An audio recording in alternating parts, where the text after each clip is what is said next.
বেরিয়েছে তো? হে ভগবান, এতদিনে তুমি আমার দিকে মুখ তুলে চাইলে ঠাকুর। তোমার চরণে জানাই কত কোটি প্রণাম। আর যদি খোকার মা বেঁচে থাকতো তাহলে জয়া জয়া তুমি দেখতে পাচ্ছ এই তোমার কৌরা কত বড় হয়েছে। তুমি ওকে দূর থেকে আশীর্বাদ করো, সে যেন আরো আরো বড় হয়, আরো বড় হয়। প্রদীপ, প্রদীপ, আমায় ডাকছো বাবা? আরে দাদা অফিসে বেরিয়েছে তো? হ্যাঁ, কেন? না মানে খেয়ে বেরিয়েছে তো? জানি না, আমি কিচ্ছু জানি না। জানিস না মানে কি হয়েছে তো? দেখি কি হয়েছে বল বাবা। গৌরব কি কিছু বলেছে তোকে? না। তবে কি হয়েছে বল। তুমি কাল রাতে ভাত খেয়েছিলে বাবা? খেয়েছি তো। কেন রে, কেন?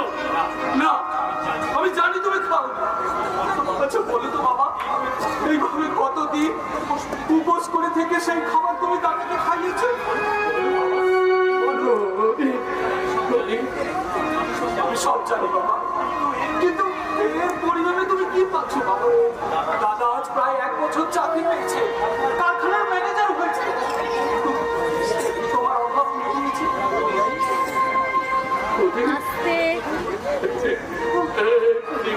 একটা কথা যেন না হয়। আজও কেন তোমাকে আট পেটা খেয়ে উপোস করে থাকতে হয়? কেন থাকতে হয় দিন রাত? আমি আর কিচ্ছু করি না। তো দাদা জানতে পারলে কিন্তু এইসব কথা শুনলে খুব রাগ করবে। দুঃখ পাবে? দুঃখ, দয়া, মায়া, এই বস্তুগুলি কি তার হৃদয়ে আছে? যদি থাকতো তাহলে এখনো কি তোমাকে খাটতে হয়? খেতে খেতে তোমার শরীরের অবস্থা কি বলছিস? এই তো দাদা তো আমাকে কাজে যেতে বারণ করেছে। আমি কাজে যাচ্ছি দেখছিস? আমি কাজে যাই না। আচ্ছা আচ্ছা বাবা, দাদা মাইনের টাকা তোমাকে দেয়?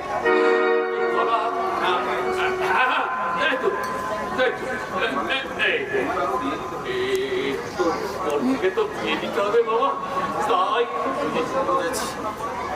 তবে তোমাকেও একটা কথা বলি বাবা, 2 দিন পরে দাদা হয়তো আমাদের আর দেখবে না। প্রদীপ, তুই সেই ছোট্ট খোকাটা আছিস। এই দেখ শোন, তোর মা যখন তোকে কোলে নিয়ে সন্ধ্যাবেলায় তুলসী তলায় সন্ধ্যা প্রদীপ জ্বালাতো আর বলতো, এই দেখবে আমার প্রদীপ সন্ধ্যা প্রদীপের মতো জ্বলবে। খুব খুব চালাক হবে। কিন্তু এখন দেখছি তুই সেই আগের মতো খাই আছিস। সন্ধ্যা প্রদীপ তো এক সময় নিভে যায় বাবা, তাই মনে হচ্ছে আমিও যদি সন্ধ্যা প্রদীপের মতো। তুই আমার কথা বলছিস কেন রে প্রদীপ? মনে করো প্রদীপে তেল আছে তো সে জ্বলছে না। প্রদীপ, তুই চুপ কর বাবা। তোর কথা শুনে মনে হয় শেষ পর্যন্ত আমি ভাগ্যের কাছে হেরে যাবো রে বাবা। তুই তো জানিস খোকা, সারাটা জীবন তোর ভাগ্যের সঙ্গে লড়াই করছি। না না, তার জন্য আমার কোনো ভয় নেই। আরে জীবনটা তো যুদ্ধে, বাস্তব জীবনে যেমন যুদ্ধ আছে, জীবন যুদ্ধে যুদ্ধ আছে। তার জন্য পিছিয়ে পড়লে চলবে না বাবা।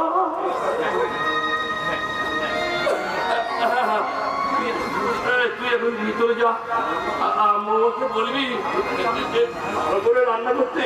এই তোর তোর তোর গৌরবের বন্ধু আসবে। যা যা বাবা, তুই ভিতরে যা। ঠিক আছে। হে ভগবান, খাবার তুমি আমায় দিয়েছো ঠিকই, কিন্তু তাকে ভোগ করতে দাওনি। কত আসানি গৌরবকে আমি মানুষ করলাম, কিন্তু আজ পর্যন্ত সে আমাকে না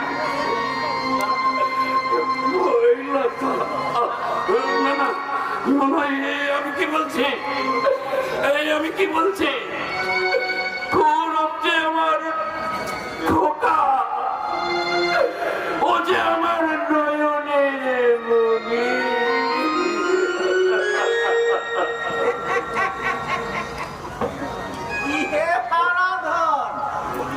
আরে মনে টনে কিছু পুড়িয়ে পেলে নাকি? না না মানে যাকে যাকে শোন, আজ নিশ্চয়ই আর ফিরে যেতে হচ্ছে না। তা দেখ তোমার কি টাকা পয়সা হয়েছে একটু দেখি তো। এই তো তোমার সাফল্যে হলো গিয়ে 4,205 টাকা, বুঝলে? আমি হিসেব করেই এনেছি। হ্যাঁ, আরে কি বলো,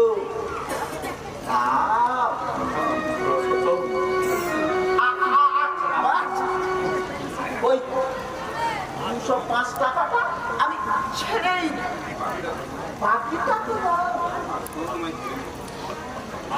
আজকে তোমার যেতে হবে না সতম, যেতে হবে। মানে তুমি তো এই মাসেই আমাকে আসতে বলেছিলাম বলেছিলাম, কিন্তু ওই গৌরবের কারখানা যেন কি একটা তাই কারখানায় আবার কি হলো? গুলতাপ্পি দেওয়ার জায়গা বাবা নাকি ভেবেছো কারখানার কোনো খবর আমি রাখি না? মানে না না না, আজ আর কোনো কথাই আমি শুনবো না। টাকা আমার আজই চাই। আরে ছেলে চাকরি করছে, 20,000 টাকা মাইনে পাচ্ছে, আরে এখনো কি দাম? তুমি ঠিকই বলেছো না, ছেলে আমার চাকরি করছে, 20,000 টাকা মাইনে পাচ্ছে, তবু তবু কেন বলতে পারো রসতম? কেন তোমার টাকা দিতে পারছি না? কেন বলতে পারো রসতম? আমরা তুমি পেট ভরে খেতে পারি না? এই ছেলে মেয়েদের পরনে একটা সাধারণ পোশাকও দিতে পারি না? জানো জানো রসতম, চোখ চোখ করলে সোনা হয় না, গাছের টুকরো কখনো হিরে হয় না। আর আমরা সবাই বাইরে থেকে ডাকি সোনা হিরে। তোমার এই দুঃখের হিস্ট্রিগুলো ওসব হ্যাবলা কেবলাদের শুনি, আমাকে না। আচ্ছা বলো, কেউ কি বিশ্বাস করবে তুমি খেতে পারো? হারাদন তুমি হচ্ছো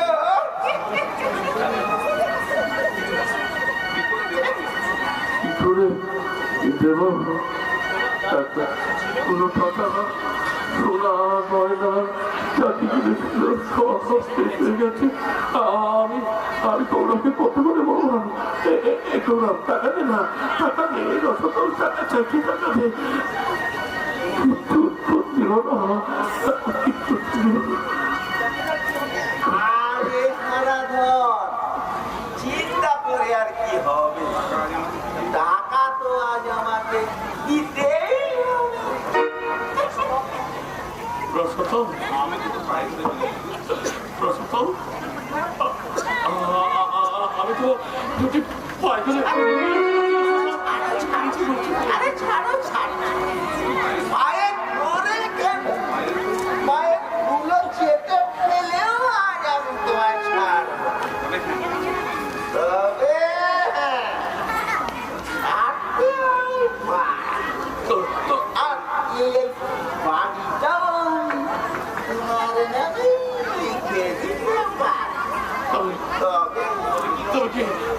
তবে কি রসদ তবে কি বলো না হ্যাঁ মানে বলছিলাম কি তুমি যদি না তোমার ওই মেয়েটাকে মানে আমার সাথে মানে ওই আমার হাতে যদি একটু তুলে দাও ঠিক ঠিক রসদ ঠিক বেরিয়ে যাও এখান থেকে ওদিকে বেরিয়ে যাও চোর চোখে আর আমি যাবো তারা কোথায় বলেছি আরে এটা তো আমারই বাড়ি না কি যাক, যদি রাখি থাকবো আচ্ছা বলো তো, আমার কি কোনো অভাব আছে আর তাছাড়া তোমার মেয়েকে না আমি অনেক করে রাখবো আর তাছাড়া এই সামান্য বাড়ি ভাড়া নিয়ে এই বুড়ো বয়সে তোমার আর আমার মধ্যে এই ঝগড়াঝাটি কি মানায় বলো তো কথাটা ঠিকই বলেছো রসদাও কাকা, এই বয়সে ঝগড়া করা মানায় না, কিন্তু বিয়ে করাটা ঠিক মানায়। বাবা মানে বলছিলাম কি তোমাদের এই দুঃখের সংসারে থামো! রক্ত পিপাসু লম্পট, কষ্ট আমাদের সারা জীবন, কিন্তু তোমাকে আমি শেষবারের মতো বলছি, যদি দ্বিতীয়বারের কথাটা উচ্চারণ করো এখানেই তোমাকে আমি ছেড়ে দেবো। ছেড়ে দাও বাবা ছেড়ে দে ছেড়ে দে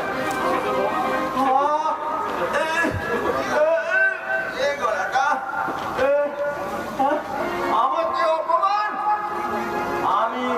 আমিও দেখে নেবো আমিও এর প্রতিশোধ নেবো লজ্জা করলো না ভাড়া না দিয়ে ঘরে পাশ করতে সম্পত্তি পেয়েছে আমাকে যা খুশি তাই বলো, কিন্তু বাবাকে কিছু বলবে না। বাবাকে কিছু বলবে না বাবা পুত্র যেমন বাপ তার তেমনি বেটা রসদা তুমি চুপ করো ছেলে মানুষ কোথায় কি বলে ফেলেছে ছেলেকে তো ট্রেনিং দিয়ে রেখেছো ঠিক আছে আজ আমি যাচ্ছি কিন্তু আবার আমি আসবো সেই দিন শুধু বাড়ি ভাড়া নয় এই অপমানের শোধটাও উসুল করে নিয়ে যাও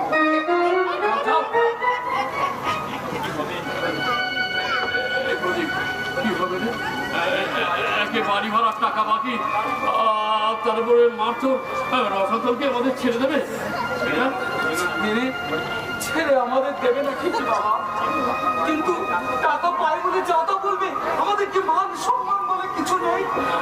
না না না না শোনা মান সম্মান আমাদের নেই রে কেউ আমাদের মান সম্মান দেবে না ওরে প্রদীপ গরিব হয়ে জন্মানো যে কত যাতনা রে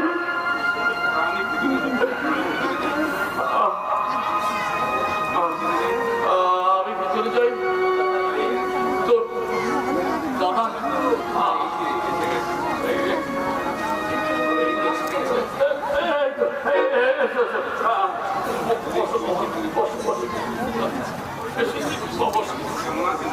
এখন আছেন দাদা?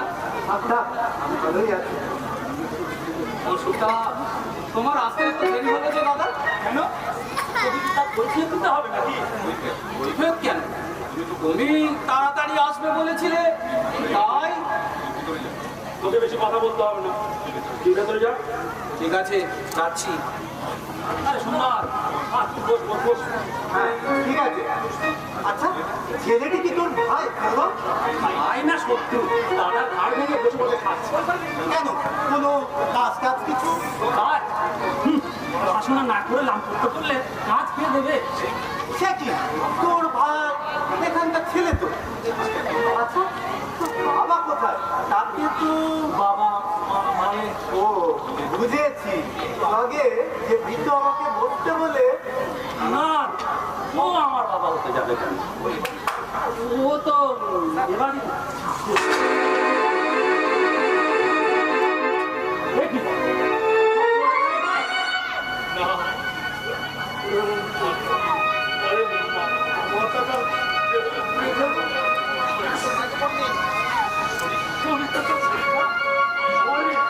শরীর খারাপ?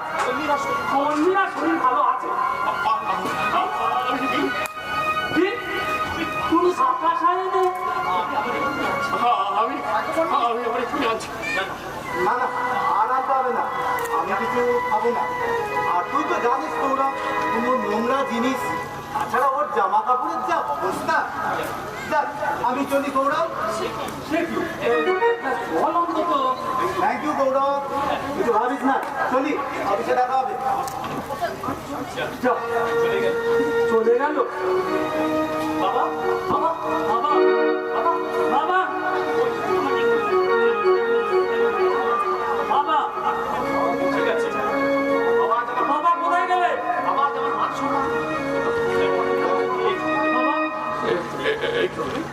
তুমি তোমার জন্য আজ আমার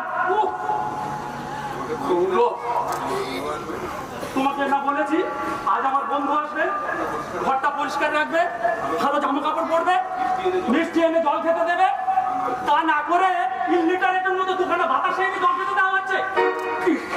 কি বলছিস তুই? করো ঠিকই বলছি, তোমার লজ্জা করলো না এই অবস্থায় এসে একজন অফিসারকে বাতাসে দিয়ে জল খেতে দিতে? তোমার জন্য আজ আমার মান সম্মান সব গেল। আমার জন্য তোর মান সম্মান সব গেল কেন রে? কি অন্যায় আমি করেছি তোর কাছে? তোর তোর বন্ধুকে আমি টেবিলে বসে রাজভোগ খাওয়াতে পারিনি বলে, তোর বন্ধুর সামনে ইস্ত্রি করার জামা কাপড় পরে। কিন্তু তুই তো জানিস গৌরব, একটা মাত্র কি বলতে চাইছো তুমি? তুই তো জানিস পয়সা আমার কাছে একটা নেই, এই রসদাল বাড়ি করা চাইছে। তাছাড়া তোর বোনেদের পরনে একটা হিসেবে ফটো আমাকে আর শোনাতে হবে না। বাড়ি ধরার টাকা আমি আর দিতে পারি। কি বললি তুই? দিতে পারবি না মানে? এই মাসে বাড়ি ভাড়া না দিলে আমাদের থেকে বাড়ি থেকে তো থাকতে দেবে না রে। থাকতে দেবে না? থাকবে না। তোমাদের এ বাড়িতে আমি আর আসবো না। কারণ যে বাড়িতে আমার বন্ধু এলে অপমানিত হয় সেই বাড়িতে আমি পা রাখতেও আসবো না। হ্যাঁ হ্যাঁ, এখনো পর্যন্ত পায়ের রক্ত আমার যদি বাবা না হবে তোমাকে আমি। কি বললে দাদা? এই পুরো লোকটা যে ছেঁড়া ময়লা জামা কাপড় পরে আছে সে তোমার বাবা? তুমি কি চিনতে পারছো তো দাদা? না না, আমার মনে হয় তোমার কোথাও ভুল হচ্ছে। এ তো আমাদের বাড়ির চাকর, তাই না দাদা? দাদার বন্ধু আসবে তুমি জানতে না? তাহলে কেন কেন ঘর তোর পরিষ্কার করনি? কেন রাজভোগগুলো নিজের কানে বলে লুকিয়ে রেখে বাতাসা দিয়ে জল খেতে দিয়েছ? বলো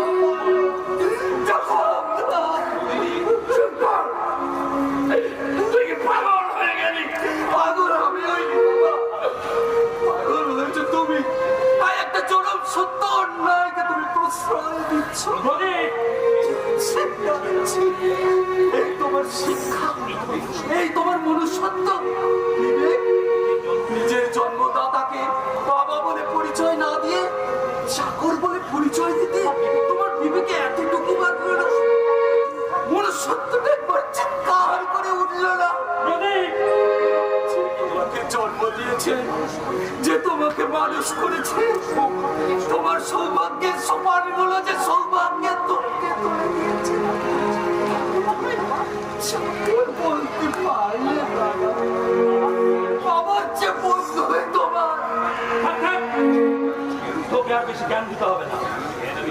জ্ঞান আমি দিচ্ছি না দাদা, শুধু তোমাকে জিজ্ঞাসা করতে চাই, যে মানুষটাকে ময়লা জামা কাপড়ে দেখে বন্ধুর কাছে তুমি পিতৃ পরিচয় দিলে না, তার জন্য দায়ী কে?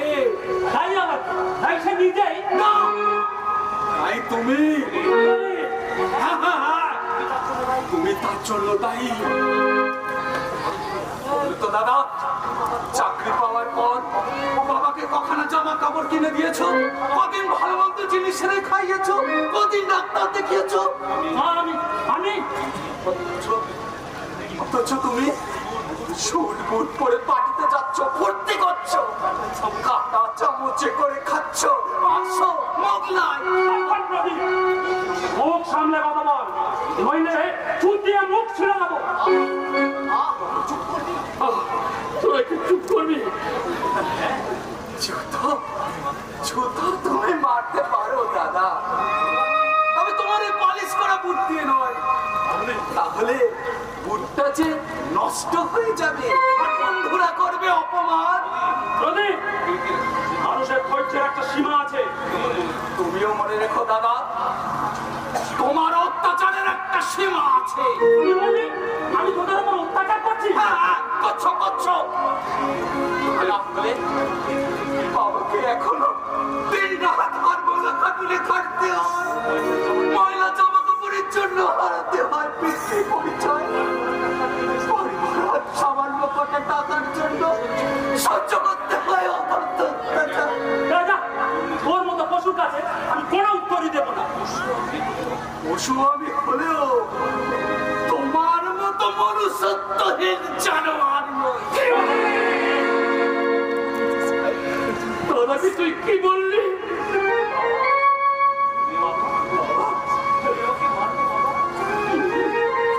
তুমি আমাকে মারলে বাবা, ভালোই করেছো। অনেকদিন তোমার হাতে কোনো মার খাইনি, তবে ওই ছোটবেলায় 10টা পয়সা চুরি করেছিলাম বলে মেরেছিলে, বলেছিলে না বলে অন্যের জিনিস নেওয়া যেমন অন্যায়, অন্যায়ের মুখে জবাব না দেওয়া তেমন অন্যায়। প্রদীপ, তাহলে বলো বাবা, তোমার দেওয়া সেই শিক্ষা জ্ঞান তো আমি অবহেলা করি, তাহলে কেন বাবা? তুই একটু শান্ত হরে বাবা। আমি যে আর সহ্য করতে পারছি না। আমার এই বুকটার মাঝে কত যে যন্ত্রণা, হাকার দিন রাত ডুবরে ডুবরে কাঁদছে, কত যে নিরাশার ব্যথা আমার এই হৃদযন্ত্রের স্পন্দিত হয়, কেউ জানে না রে।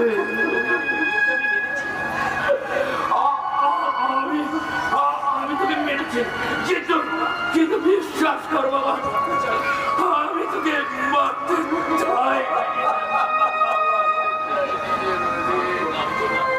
না। আমি চললাম, ক্যান্টারের মধ্যে আর থাকতে ভালো লাগছে না। শোনো বাবা, তোমাকে স্পষ্ট করে বলে দিচ্ছি, বাড়ি ভাড়ার টাকা বা কারো পড়াশোনার খরচ আমি আর দিতে পারবো না।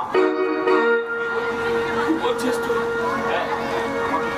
হ্যাঁ, আমার পক্ষে সম্ভব নয়, কারণ আমারও ভবিষ্যৎ আছে।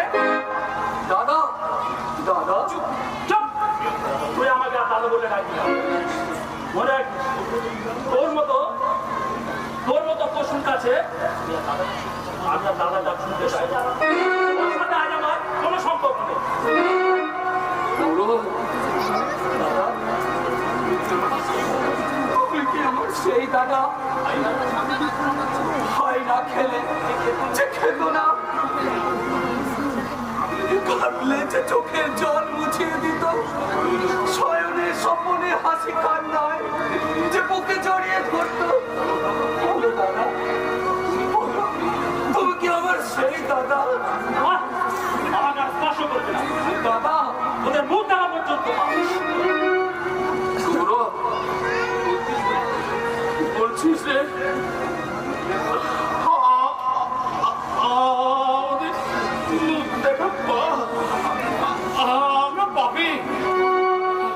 হে ভগবান, আর কত যন্ত্রণা দেবে ঠাকুর? আমি যে ফিরে দেখো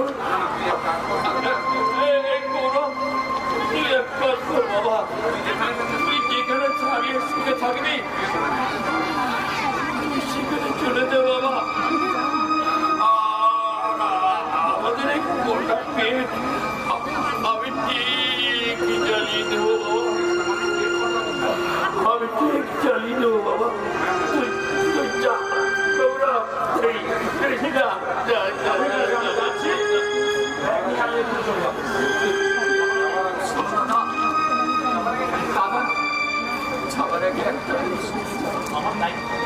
আমার দায়িত্ব তোমায় নিতে হবে না শুধু বৃদ্ধ বাবা মহুয়াকে তুমি দেখো দাদা আমি তোমার পায়ে ধরে মিনতি করছি ওরে ওরে না না না না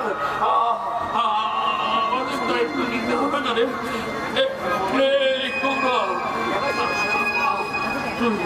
তুই দেখলে আমি সুখে থাকবি আর এখানে সেবা কেন অপমানিত হবি তোকে আশীর্বাদ করি বাবা তুই তুই আর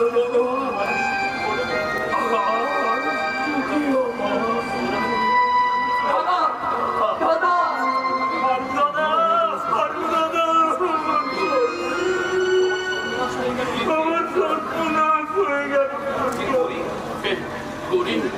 কি হয়েছে ভাই আমার টিভিজনের অবস্থা খুব খারাপ সকাল থেকে কেন ডাক্তারটা করে কি করে ডাকবো চাকরিতে যাওয়ার পর থেকে সংসার যে একেবারে করি 8 মাসের বাচ্চা সে আল্লাহ জমি জায়গা জিনিসপত্র সবই তো তুমি নিলে এবার টিভিজনকে তুমি আর দিও না তাই তো যায় গৌরব গৌরব না না ওকে তুমি কিছু বলো না ওর সব কিছুতে আছে পাপের স্পর্শ আমি তখন বুঝতে পারি করিম দাদা কি বলছিস তুই ঠিকই বলছি তবে ভেবেছিলাম কোনোদিন তোমাদের পুরো কি কথা কি কথা করে বলো বলো চুপ করে থেকো না বলো হ্যাঁ হ্যাঁ বলবো বলবো আমি তোমাদের সব বলবো জানো আমার আজ এই অবস্থায় কার জন্য ওই কৌরবের ওই কাকা হ্যাঁ তুমি আমার সব কিছুর জন্য দায়ী তোমার জন্য আজ আমার চাকরি গেছে ছেলে ডিভিশন যশনের পথে গৌরব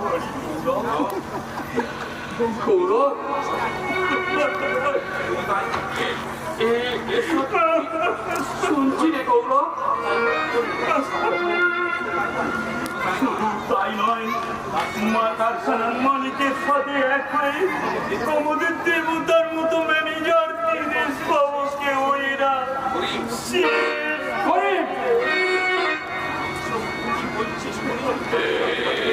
কি বলছিস করিম কি সত্যি না আমি স্বপ্ন দেখছি না আমি মুসলমান আছি আর দাদা সত্যের জন্য জান দিতে পারি কিন্তু মিথ্যাকে প্রশ্রয় দিতে